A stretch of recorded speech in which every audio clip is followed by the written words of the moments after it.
भाई साहब, ये महंगी घड़ियां और चश्मे पहन के तू मार्केट में जाता है ना और खुद को अमीर दिखाता है। ये चीजें छोड़ दे, अपनी औकात में रह। वे तू छोटा है, छोटा बन के रहे। नए कपड़े मैं पहनता हूँ, घड़ियां मैं लगाता हूँ, और मुझे पता है ये जमाना, ये मुआशरा किस चीज का शिकार है। अच्छे कपड़ों की इज्जत है। अच्छा कपड़ा हो तो सब सलाम करते हैं। ओए, तुझे कोई मार्केट में 1 रुपए का उधार देता है? मेरा नाम ले, मार्केट में 10-10 हजार का सौदा लेके चला, कोई बात नहीं करेगा। बातें करता है तू। भाई साहब, मुझे आपका ये टाउट पुना अच्छा नहीं लगता। मुझे बड़े भाई के साथ बात करने की तमीज नहीं है। क्या शोर मचाया हुआ है तुम दोनों ने? सुबह सुबह घर का माहौल खराब किया हुआ है। क्या मसला है तुम दोनों को? मैं सिर्फ ये कहता हूँ, ये अपनी सफेद पोशी दिखाकर दुनिया को धोखे में न रखे। हाँ हाँ अयान, ये तुम बिल्कुल ठीक कह रहे हो। ये बात तो तुम्हारी बिल्कुल सही है। रोज नए कार्टन के जोड़े पहनकर चले जाते हो। कभी देखे है घर में राशन खत्म हुआ है, सौदे नहीं है? तुम तो बस पहनते हो कपड़े और चले जाते हो। तू मेरी एक बात गौर से सुन ले, तेरा देवर भी पागल हो गया है और तुम भी। ओए, तुम मुआशरे की मकारियों को नहीं समझते। वो अच्छे कपड़े वालों को सलाम करते और अच्छी सवारी वालों को। अयान भाई, उसके तो सर पर पागलपन सवार हुआ है। पागल के साथ आप पागल ना बनो। आप हौसला रखो, सुकून से काम लो। आए आए मलिक साहब, क्या हाल है? कैसे हैं? ठीक हैं आप? तबीयत ठीक है? आए बैठें। मलिक साहब हुक्म करें, ठंडा पियेंगे या गरम? नहीं यार, अभी तुम्हारी भाभी ने फ्रेश जूस बना के दिया है, कोई मसला नहीं। अरे मलिक साहब, जब भी आप आते हैं घर से खा कर आते हैं, कभी खिदमत का मौका हमें भी दें।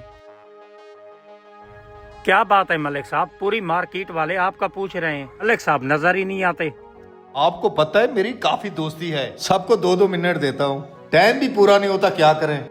उनसे यार सॉरी कर लेना। अच्छा अच्छा मलिक साहब, ठीक है, चलता हूँ मैं। ठीक है मलिक साहब।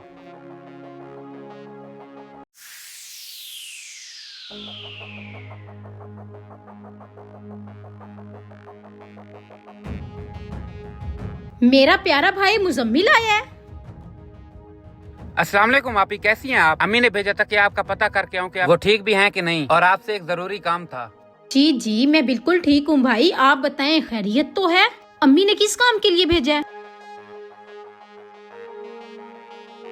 बात दरअसल ये है, सारे हालात आपके सामने हैं, बहुत मुश्किल चल रहे हैं। असल में हमारा बिजली का मीटर कट चुका है।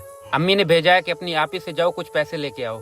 हमारा बहनोई अमीर है, हम सब जानते हैं, शायद वो कुछ हमारी मदद कर दे इस मामले में। मुजम्मिल भाई, दुनिया तो इस गलत फहमी का शिकार थी ही थी। आप लोग भी इस गलत फहमी का शिकार हैं। वो काटन साटन के सूट सिर्फ ढोंग मचाने के लिए करता है, बाकी उसके पास कोई पैसा वैसा नहीं है। वो सिर्फ और सिर्फ एक फ्रॉडिया इंसान है जो अपने अच्छे कपड़ों और पैसों की ऑफ करवाता फिरता है। क्या आप ये क्या कह रही हो? बस भाई, मैं आपको क्या बताऊं? आपको नहीं पता, 2-2 दिन हमारे घर में खाने को कुछ नहीं होता। जाके किचन में मेरे डब्बे चेक करें, तमाम के तमाम खाली पड़े हैं, एक में भी राशन मौजूद नहीं है। बच्चों के लिए दूध तक नहीं है। आप क्या पूछते हैं मुझसे मेरा हाल? तुम्हारी बहन बिल्कुल ठीक कहती है। तुम्हारा जो बहनोई है ना, इंतहाई कंगला इंसान है। वो सिर्फ और सिर्फ नए कपड़े पहन के लोगों को ठगता है। ठीक है आपी, मुझे सब समझ आ गई। ऐसा लगता है अब मुझे जाना चाहिए। बस भाई, आप कोशिश करना कि इन सब बातों का अम्मी को पता ना चलने देना, वो बेचारी बहुत परेशान हो आप जाएंगी। टेंशन ना लें, अल्लाह हाफिज।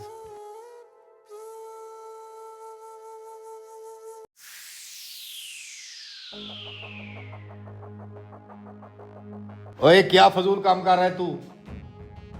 देख नहीं रहे, हक हलाल की मजदूरी कर रहा हूँ। मैं तेरी तरह नहीं हूँ, नए कपड़े पहन के लोगों को जाकर शौकियां दिखाता हूँ। ये ज्यादा टेंशन न दे, वरना तुझे बहुत मारूंगा यहाँ पे। पहले ही बहुत ज्यादा परेशान हूँ मैं।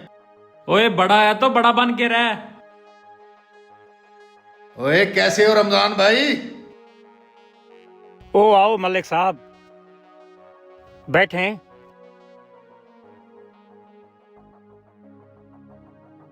मलिक साहब, आपसे एक छोटी सी बात कहनी थी, अगर आप महसूस ना करें तो। रमजान भाई, बिला झिझक बात करें, मुझे अपना बड़ा भाई समझे, क्या मसला है? असगर भाई, पहले आपका 1 लाख का लेन देन है, मेरे बेटे की शादी है। अगर आप मुझे 2 लाख रुपए दे दें तो मेरी ये टेंशन दूर हो जाएगी। ठीक हूँ, ठीक है रमजान भाई, आप टेंशन न लो, मैं कल आपको 3 लाख दे दूंगा। माशाअल्लाह, मलिक साहब वैसे भी अमीर तरीन बंदे हैं। चलो मेरा मसला तो हल हुआ।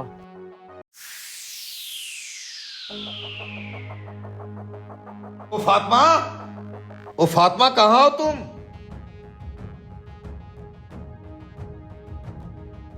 जी मैं काम कर रही थी, आपकी आवाज सुनकर आई हूँ।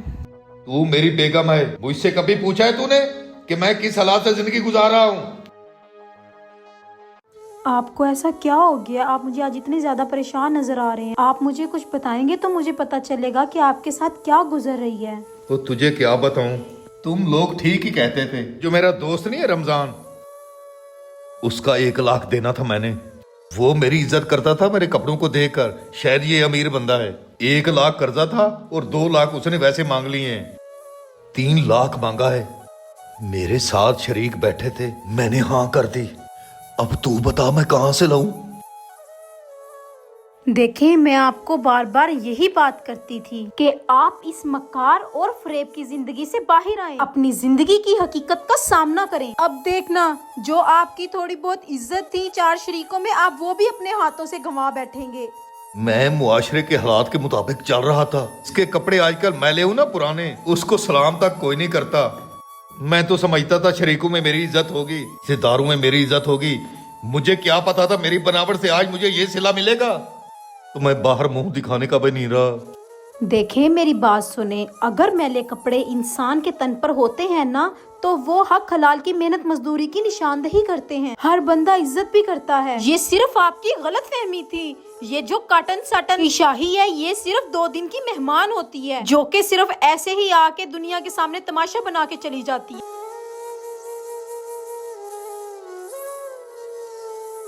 अब सिर्फ और सिर्फ पानी के साथ ही गुजारा करो, क्योंकि जो तुम्हारी 2 दिन की शाही की चमक थी वो तो खत्म हो गई है। देखा है अब कितने अच्छे लग रहे हो परेशान बैठे हुए, खुद भी परेशान हो रहे हो और साथ में हमें भी परेशान कर रहे हो। इतनी दफा मना करती थी कि ना चमको ना चमको। मैं छोटा था, तू मुझे जाहल समझता था, अब तू खुश है? मलिक साहब, बाहर कोई है, चल देख के आ। मलिक साहब किधर हो? ओ रमजान भाई आप? हाँ जी आए।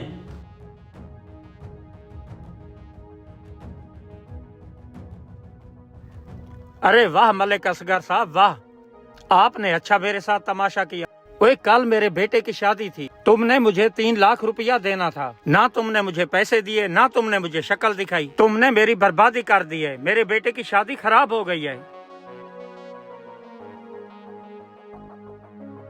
रमजान भाई, मेरे बड़े भाई को माफ कर दो। अरे भाई साहब, मैं इस खबीस इंसान को कैसे माफ करूं?